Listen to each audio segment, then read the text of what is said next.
आज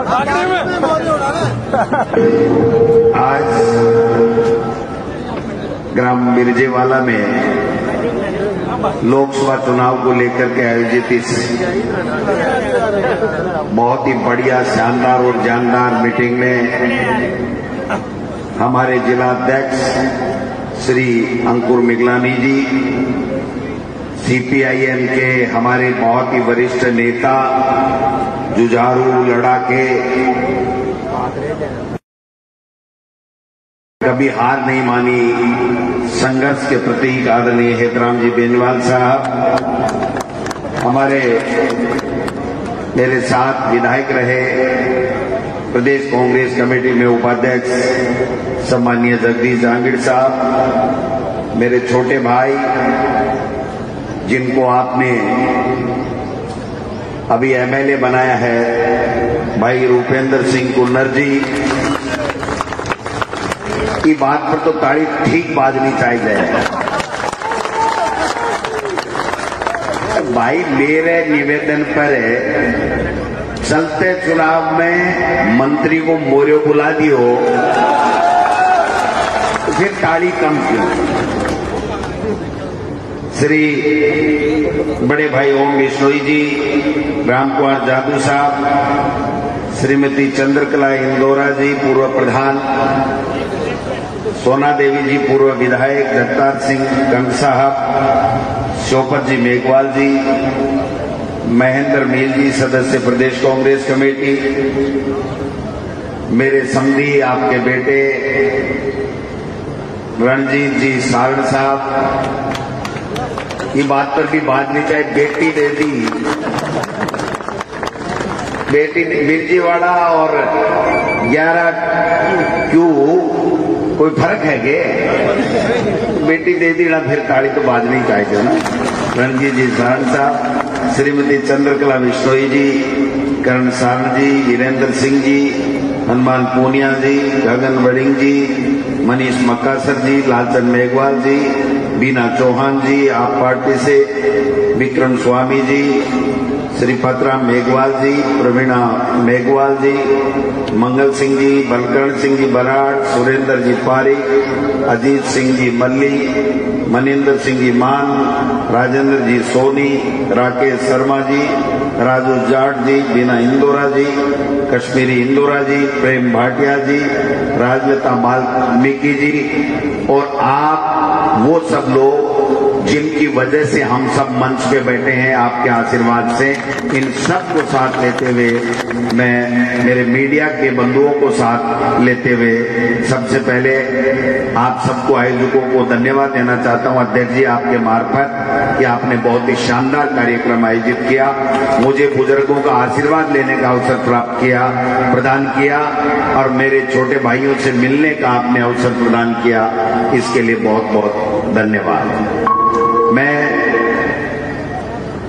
थाके बीच में लंबा चौड़ा भाषण देने को नहीं आया, मैं सीधी बात करूंगा, काम की बात करूंगा और थाके चल मारवाड़ी समझो, बागड़ी समझो तो हिंदी में फटकारा दूं, बागड़ी में बागड़ी।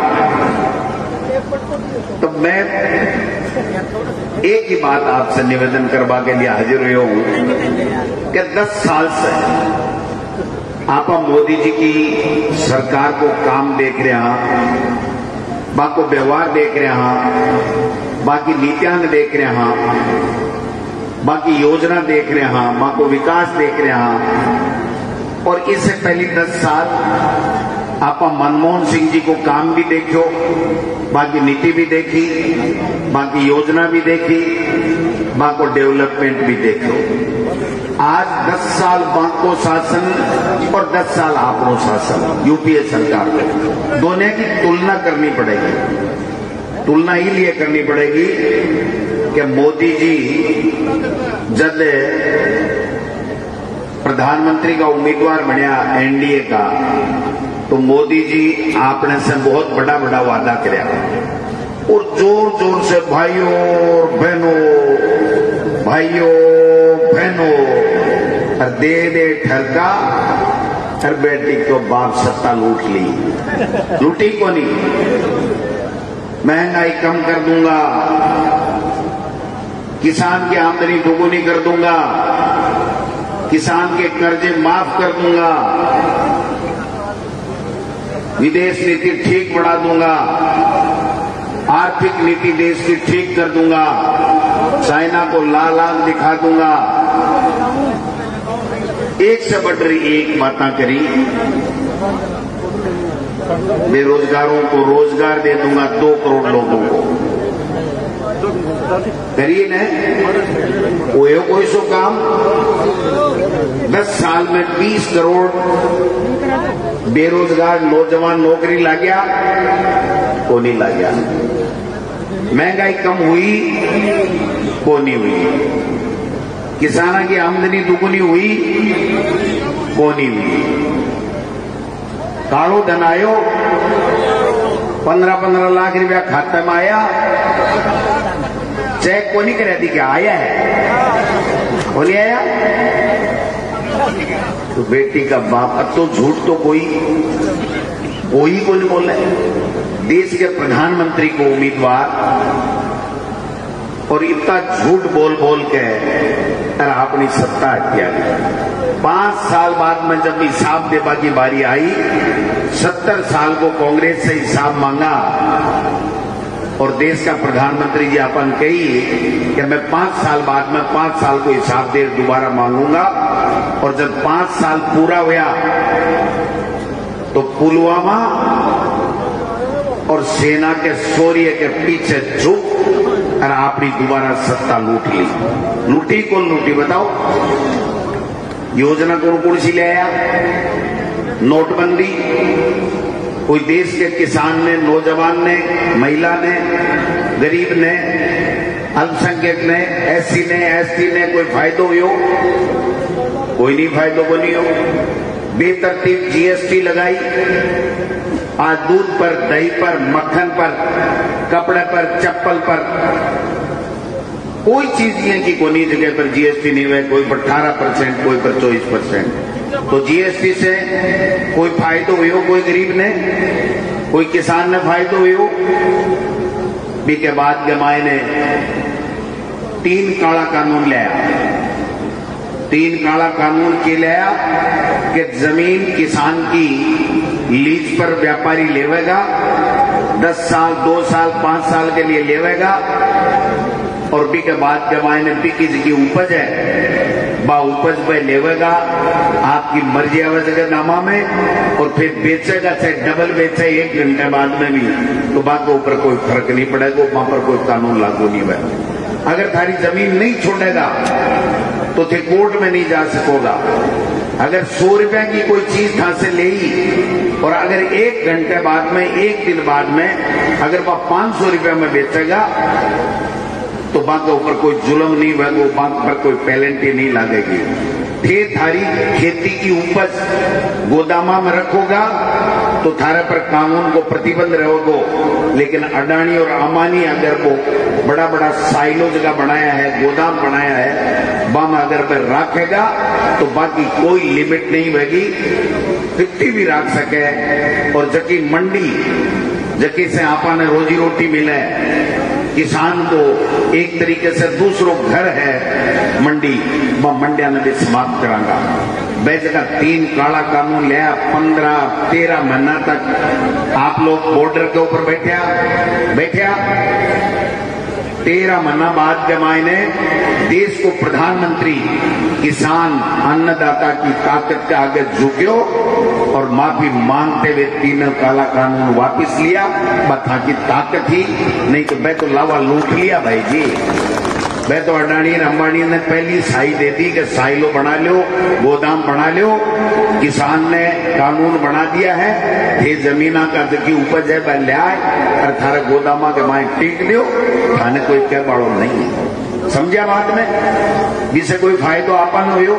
और भी के बाद में लिखित में समझौता किया कि मैं एक कमेटी बना रहा हूं, एमएसपी लागू कर दूंगा, कानून बना दूंगा, स्वामीनाथन आयोग की रिपोर्ट लागू कर दूंगा। और बाकी जो भी किसान की समस्या है उसका समाधान कर दूंगा। आज 36 महीने हो गए उस कमेटी को, वो कमेटी रिपोर्ट भी दे चुकी है, लेकिन उस कमेटी की रिपोर्ट को सार्वजनिक नहीं किया जा रहा है। मैं बताना चाहता हूं मेरे किसान भाइयों को, वो इसलिए नहीं किया जा रहा है कि वो कमेटी की रिपोर्ट आपके हक में नहीं बनी है, वो फिर अडानी और अंबानी के हक में बनाई गई है, जिससे दोबारा उस तरीके के कानून ला करके आपकी खेती की जमीन और खेती जमीन में उपज होने वाले अनाज पर वो कब्जा कर सके। ये मैं कहना चाहता हूं। आज किसान पूछने लगा कि बताइए उस कमेटी की रिपोर्ट का क्या हुआ, हमारे से शर्तें करी उसका क्या हुआ, तो दिल्ली नहीं जाने दिया गया किसान को। सही बात नहीं है क्या? और एक तरफ ये 10 साल से हमको कह रहे हैं भ्रष्टाचार मिटा दूंगा, जेल में डाल दूंगा, विपक्ष घोटालेबाज है। मैं पूछना चाहता हूं इस मंच के माध्यम से देश के प्रधानमंत्री जी से कि प्रधानमंत्री जी, आपने 2G स्पेक्ट्रम का, आपने कोलगेट का और आपने जो घोटाले कांग्रेस और यूपीए सरकार पे लगाए थे, आज आलपिन की नोक जितना भी घोटाला नहीं है, सब ईमानदार हैं, कोर्टों से बरी हैं। और आपके सीएजी विनोद जी ने ये कह दिया कोर्ट में जाकर के कि मेरे से जिंदगी की भूल हुई, मैंने गलत बोला था, मैं माफी चाहता हूं। लेकिन आप जो हरीश चंद्र जी बन रहे हो ना ईमानदार, उस ईमानदार जी से पूछना चाहता हूं देश के प्रधानमंत्री जी कि सुप्रीम कोर्ट, हमारा माननीय उच्चतम न्यायालय ये कह रहा है कि ये जो इलेक्ट्रल बॉन्ड का घोटाला हुआ है वो अनकॉन्स्टिट्यूशनल स्कीम के तहत किया गया है, इस पे लिया गया पैसा इलीगल है, ये बेईमानी का पैसा है, काम के बदले आपने पैसा लिया, ईडी, इनकम टैक्स, सीबीआई का रेड डाल करके आपने पैसा लिया, आपने धमका करके चंदा वसूली की है और ऐसी ऐसी कंपनियों से की है जिन कंपनियों का किसी की उम्र 1 साल है, किसी की 2 साल है, सेल कंपनियां हैं, जबकि कानून ये कहता है कि 3 साल की कंपनी जब तक पूरी नहीं हो जाती है वो 100 रुपए का चंदा नहीं दे सकती है। और ऐसा चंदा भी लिया गया है कि एक कंपनी कमाती 1 रुपया और चंदा देती है 93 रुपया। ऐसे ऐसे भी चंदे लिए गए हैं जिन कंपनियों का कोई वास्ता नहीं है, फर्जी सेल कंपनियां बनाई गई और आपने हजारों करोड़ रुपए देश की जनता का, टैक्स का, किसान का, नौजवान का, छोटे व्यापारी का जो पैसा था उसको आपने लूटने का काम किया है। और आज कह रहे हो कि भ्रष्टाचार समाप्त कर दूंगा। कल परसों प्रधानमंत्री जी का बयान आया है कि 100 दिन के अंदर, अगले 100 दिन में भ्रष्टाचार पे प्रहार करूंगा। इको मतलब तो हो कि 10 साल तो प्रधानमंत्री जी भ्रष्टाचार खुद करियो और अब 100 दिन अगले सरकार आसी तो 100 दिन में भ्रष्टाचार पर हम लोग कर सी या भ्रष्टाचार्य ने जेल में भेज सी। पागल को नहीं प्रधानमंत्री जी, सब 2 टाइम रोटी खावे, नाच खावे, सब समझे कि थाने 10 साल दिया, फिर 10 साल के मायने केवल भ्रष्टाचार, झूठ, बेईमानी के अलावा क्यों ही नहीं करो।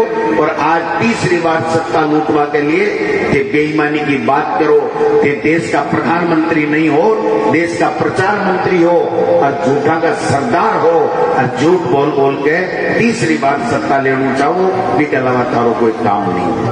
इसलिए किसान भाइयों, मैं निवेदन करूं आपसे, मैं भी एक किसान को बेटो हूं। मेरा पिताजी टीचर था, चला गया 2014 में, लेकिन मैं आके था कि बेटा ध्यान रखो, माल और माजनू दोनों सागे को नहीं चले। इसलिए मोदी जी ने मैं कहना चाहूं कि मोदी जी चोरी और सीना चोरी दोनों को नहीं हुए, को नहीं पार पड़े। ये कहता जितना भ्रष्टाचार का आरोप लगाया, जितने भ्रष्टाचार के आरोप लगाए, हमारे नेताओं के ऊपर, विपक्षी पार्टियों के ऊपर एफआईआर लॉन्च की गई, ईडी के केस किए गए और बड़े बड़े बयान दिए गए। महाराष्ट्र में आपने सुना होगा कि फडणवीस जो मुख्यमंत्री बना था वो फिर हट गया, हमारा गठबंधन वहां पर सरकार में आ गया।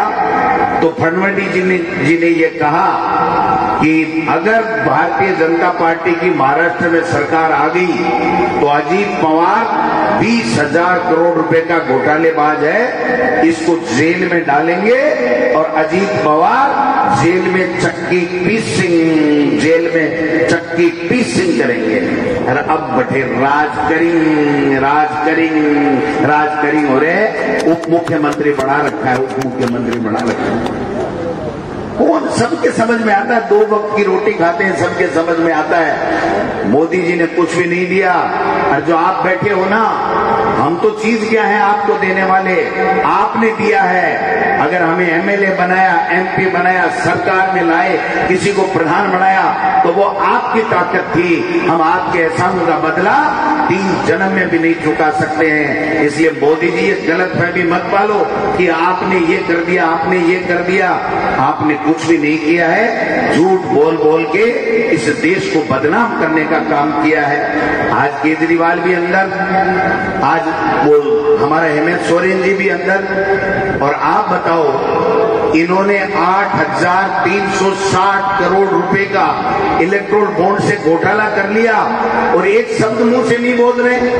एक दिन अमित शाह जी आए और मंच पे आकर के पहले सेटिंग की एक चैनल से, और चैनल से सेटिंग करके बोला हमने तो 6,000 करोड़ लिए, 14,000 करोड़ तो सामने वाले ले गए। उस पत्रकार महोदय ने एक सवाल भी नहीं पूछा अमित शाह से कि भाई आप ये आंकड़ा लाए कहां से हो, कहां 14,000 करोड़ कौन ले गया और तुमने 6,000 करोड़ ही कैसे लिया।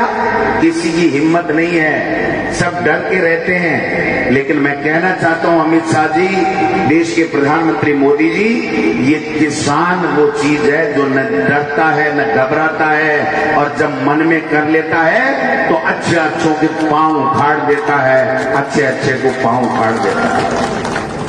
जगदीश जी जहांगीर साहब एक बात बोलिया, मैं काम उड़ो ही करायो लेकिन पार को नहीं पड़ी। मेरे एक बात याद आएगी, जगदीश जी दोरो मत मान जो, मैंने कहनी पड़ेगी। एक किसान है, जाट भी आम ही आवे, किसान है, जाट है। मैं एक बार मेरे विधानसभा क्षेत्र में 2008 में 34 वोटों से जीत्यो, 34 वोटों से जीता। सामने कम्युनिस्ट भी था, एक इंडिपेंडेंट भी था, बीजेपी भी था। तो कम्युनिस्ट वाला मेरे से 3,000 पीछे रहा और इंडिपेंडेंट वाला मेरे से 34 वोट पीछे रहा। समझ गए? तो कम्युनिस्ट पार्टी ने भी, एतराम जी बेनीवाल साहब वाली पार्टी ने भी 29,000 वोट लिए, मेरे 32.5 आए और 34 कमों से इंडिपेंडेंट दिनेश जोशी जी के आए। 2-4 महीने बाद में मैं, एक गांव है मेरे बिलुंडा, वहां पर किसी बैठक में गया तो सर्दियों का टाइम था, बरामदे में, एक कमरे में बरामदार बैठे थे। एक आदमी ने कंबल ओढ़ रखा था, बहुत इंटरेस्टिंग बात है, सही बात है, इसलिए मैं थाने कह रही हूं कि वो कंबल ओढ़ रखी, तो हमारे साथ है जब गए हो, वो कांग्रेस को कार्यकर्ता बोलो कि बहाना भैया अब थारी पार को नहीं पड़े, मारे करना आ जाओ। यानी अब कांग्रेस जीतते तो जीत जाते, अब नहीं जीतोगे। अब एमएलए डोटासरा बन गया, कांग्रेस जीत गई, आप अब हमारे पास आ जाओ, आपकी पार नहीं पड़ेगी।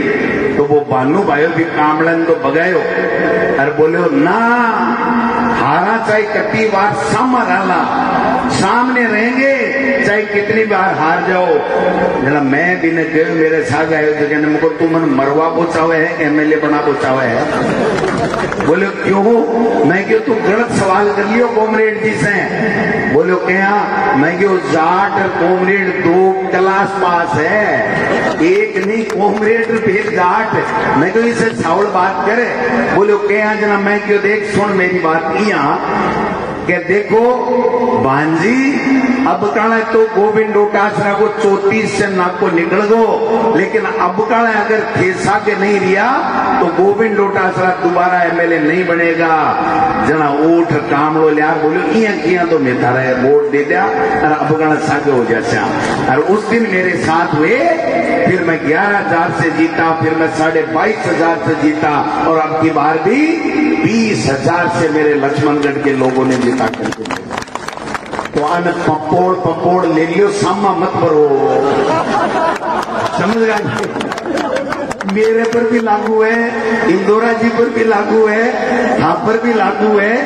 आने न तो वकील की परवाह है, न आने कोई थानेदार की परवाह है। आने तो को भाया थाने में ना मारी पार को नहीं पड़े। मैं थाने बता दे हूँ कि आगे चालो और पीछे एक किसान भाई जाट भाई थाके सागे पीछे कर, और के हमारा नेता कैसा हो, जगदीश जागीर जैसा हो। आज से जय बुलवाओ ने पपोड़ बुला लियो, सामा मत करो।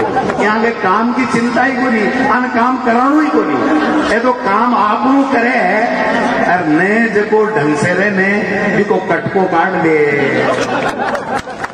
किसान ओम तो भाई जी, इसलिए मैं आ कहना चाहूं कि अब मोदी जी को भी कटको काटने का है, जचाली है मन में। सुबह से बैठे हैं, दोपहर से 2 बजे से बैठे हैं। गोविंद डोटासरा कोई बड़ा आदमी नहीं है, लेकिन इनको लगा कि हमारा भाई, हमारा रिश्तेदार, हमारा बेटा, एक किसान का बेटा आ रहा है, हमको चलना है, उसका हौसला अफजाई करना है। क्यों? क्योंकि वो हम से मोदी और अमित शाह के सामने खड़े है और बीजेपी का मोर्या बुलावे है।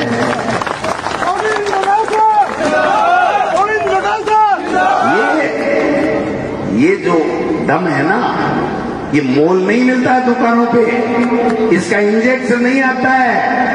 ये मायने तो इनका आशीर्वाद ही काम करता है, वही दवाई है और वो इंजेक्शन है। अगर किसान ने, नौजवान ने, दलित ने, पिछड़े ने, माइनॉरिटी ने, छोटे व्यापारी ने जिस दिन ठान लिया कि हमको इसको नेता बनाना है, सड़क पे चलते को नेता बना देते हैं, और जो अपने आप को बड़ा नेता समझता है उसको वापिस रेंगने के लिए मजबूर कर देते हैं। ये वो क्लास है। इसलिए मैं उम्मीद करता हूं कि 19 तारीख को, इनके बारे में तो क्या कहूं, मैंने बहुत कह दिया पिछले मीटिंग में। कुलदीप इंदौरा जी जियाल को सीधो, शाणो, सच्चो, ईमानदार आदमी राजनीति में बहुत बिरला सा मिला है। कह पाने तो मैं भी शाणू ही हूं, कहने के लिए तो जगदीश जी भी शाना ही है, लेकिन जिस तरीके से कुलदीप इंदौरा जी और इनके पिताजी ने आपको आदर्श मान करके, आपको बड़ा मान करके, आप झुक करके, आपका आशीर्वाद लेकर के राजनीति की है, मैं समझता हूं बहुत बिरले से लोग होते हैं जो इस तरीके से आशीर्वाद लेकर के आपका राजनीति करते हैं। इस व्यक्ति का देखो, ये एआईसीसी का सेक्रेटरी भी है, आपके आशीर्वाद से जिला प्रमुख भी है, लेकिन जरा भी घमंड नहीं है, गुमान नहीं है, और इनको ये नहीं है कि मैं क्या बन जाऊंगा। मैं इनके साथ जब भी रहता हूं, अभी भी गाड़ी में था, किसी भी का भी फोन आता है, भाई साहब प्रणाम, भाई साहब आशीर्वाद देना, भाई साहब कोई कमी रह गई हो तो माफ करना। ये जो चीज है ना, यही आगे बढ़ाती है, और इनको बनाने के लिए यही चीज चाहिए। जो चीज चाहिए वो कुलदीप इंदौरा में है। मुझे पूरा विश्वास है कि आप आशीर्वाद देकर के यहां से कुलदीप इंदौरा को एमपी बनाओगे, मुझे पूरा विश्वास है। मैं निवेदन करको चाहूं, अपनी सरकार है ना, बाहर बनी है ना, नई पर्ची सरकार बनी है ना, पर्ची सरकार मैंने कहा पर्ची सरकार क्या कहो, मैं क्यों इं कहवा सा कि मैं टेलीविजन पर देख रहा के देखा की को नाम हुआ कौन मुख्यमंत्री बने, तो राजनाथ सिंह जी आया, वसुंधरा जी के बराबर की कुर्सी पर बैठा, एक सामने एमएलए बैठा हा, एक पर्ची निकाली और पर्ची निकाल वसुंधरा जी ने देर मुंडो फेर लियो। कह रहे हो ने, मैं गलत तो को नहीं कह रहे हो। मुंडो फेर लियो, वसुंधरा जी पर्ची खोली, चेहरे की हवाई उड़ गई। राजनाथ सिंह जी ने देखेंगे वो किए है, वो किए है। राजनाथ सिंह जी एकदम अकड़ बैठ गया। वसुंधरा जी का नहीं देखे को नहीं। 2 मिनट बाद में वसुंधरा जी मजबूर ही बीके माए ने बोली, भजन लाल जी को मुख्यमंत्री मनोनीत किया जाता है। मैं आपको सच्ची बात बता रहा हूं, एक एमएलए को विश्वास नहीं था। भजन लाल जी का जब नाम डिक्लेयर हुआ तो एक एमएलए ने ताली नहीं बजाई। राजनाथ सिंह जी ने कहा, अरे भाई और थोड़ी है मन में आपके, जो होना था हो गया। वसुंधरा जी की तरफ देखा, एमएलए की तरफ इशारा किया कि मेरी इज्जत रख दो, ताली तो बजा दो। तब ताली बजी, तब पर्ची का मुख्यमंत्री बना। वो एक अली बाबा 40 और पिक्चर है, तो उसमें कहते हैं खुल जा सिम सिम, देखिए के खुल जा सिम सिम, तो बोलते ही वो गेट खुल जाता है। उस तरीके से पर्ची से मुख्यमंत्री निकला।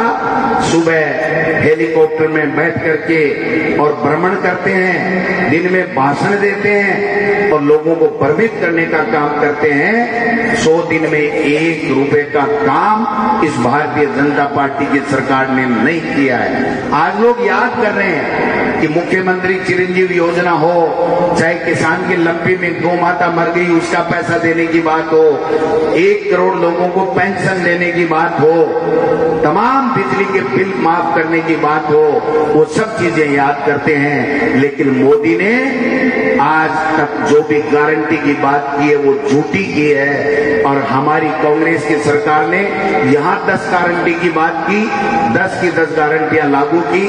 तेलंगाना में 5 गारंटी की बात की, 5 लागू की। कर्नाटक में 6 गारंटी की बात की, 6 लागू की। और हिमाचल में 9 या 10 गारंटी की बात की, जिसमें ओपीएस भी शामिल है, वो 10 की 10 गारंटी लागू की। और आज हमारी कांग्रेस पार्टी ने 5 बड़ी गारंटी और 25 छोटी गारंटियों की बात की है, जिसमें हर नौजवान को ग्रेजुएशन के बाद में 1 लाख रुपए अप्रेंटिस के रूप में काम करने के लिए 12 महीने में मिलेगा। हर गरीब महिला को एक घर में 1 लाख रुपए मिलेगा। जातिगत जनगणना होगी और जातिगत जनगणना होगी 50% आरक्षण महिलाओं का होगा और 30 लाख नौकरियां जो केंद्र सरकार में हैं, उन नौकरियों पे हमारा नौजवान नौकरियां करेगा। ये कांग्रेस की गारंटी है। मैं आपको कह के जा रहा हूं, आप कुलदीप पिंडोरा जी को यहां से जिता करके भेज दीजिए। इंडिया गठबंधन की सरकार बन रही है। कांग्रेस साहब, सीकर भी जीत रहे हो, चूरू जीत रहे हो, झुंझुनू जीत रहे हो, गंगानगर जीत रहे हो, अलवर जीत रहे हो। पहले फेज के अंदर हम अधिकतर ज्यादातर 1-2 में कंटेस्ट है, बाकी सारी सीटें जीत रहे हैं। और अब की बार हम आपके मार्क्सवादी कम्युनिस्ट पार्टी का भी वहां पर दिल्ली में सरकार में शामिल करा देंगे। सीकर से अमरा राम जी वहां से चुनाव जीत रहे हैं। इसलिए भाइयों, अपने को पीछे नहीं रहना है। कुलदीप इंदौरा आपका पीछे नहीं रहना है। कुलदीप इंदौरा आपका बेटा, आपका भाई है, आपके लिए बड़ा नहीं है, लेकिन कांग्रेस पार्टी के लिए बड़ा चेहरा है। मैं आपको विश्वास दिलाना चाहता हूं कि राज्य में भागीदारी होगी, कुलदीप इंदौरा यहां से बढ़ेगा। तो अटे तो शायद 5 बार एमपी बनाए होगी बीजेपी में, 5 बार बनाए हो और पंची बनाए हो। 10 साल से बीजेपी का राज है और यहाँ के एमपी को मंत्री बनाया गया, बनाए होंगे ऐसे तो 6 महीना 6 दिन के लिए ही बने। ठाकरो मंत्री कितना दिन के लिए बने हो? 19 साल। हाँ करो 10-12 दिन की खातर बने हो। और थारो एमपी 10 साल में 5-6 महीना के लिए बने हो। वही को मतलब तो थे तो मंत्रियों का मोरिया मुनाफा में माहिर पड़ो। मैं आपसे निवेदन करने के लिए आया हूं। आपने मेरे को बेटी दी है, मैंने मांग करके आपसे बेटी ली और मेरे घर में लक्ष्मी आई है। मेरा घर बिल्कुल पवित्र हो गया, खुशियां भर गई हैं। मैं आपसे निवेदन करने आया हूं, 11 क्यों में मिर्जेवाला में कोई फर्क नहीं है। ये सांड साहब बैठे हैं, जब आपने बेटी दे दी तो मेरे कहने से मेरे भाई कुलदीप इंदौरा को वोट दे करके यहाँ से एमपी बना दीजिए। मेरी गारंटी है। गोविंद डोटासरा प्रदेश कांग्रेस कमेटी का अध्यक्ष कह रहा है कि दिल्ली में इंडिया गठबंधन की सरकार बनेगी और ये मेरा भाई राज करेगा, इसके हाथ में कलम होगी और आपके लिए अच्छे फैसले करेगा। ये मैं आपसे निवेदन करने के लिए आपके बीच में आया हूं। 19 तारीख ज्यादा दिन नहीं है। 19 तारीख को 1 नंबर पे आपका नाम, 1 नंबर पे कुलदीप इंदौरा का नाम आएगा मशीन पर। कुलदीप इंदौरा की सांवली सी सूरत आएगी, ये मुस्कुराते हुए आपके सामने इनकी फोटो आएगी। उस फोटो के सामने एक हाथ का निशान आएगा और इस निशान के आगे एक नीला बटन आएगा। उस नीले बटन को, मेरा निवेदन सुन लो मिर्जेवाला के तमाम किसान भाई, उस नीले बटन को इतने जोर से दबाना, इतने जोर से दबाना कि वो चू बोले और उस चू में कुलदीप इंदौरा गंगानगर हनुमानगढ़ का सांसद निकले और बीजेपी का मोर्या बोले।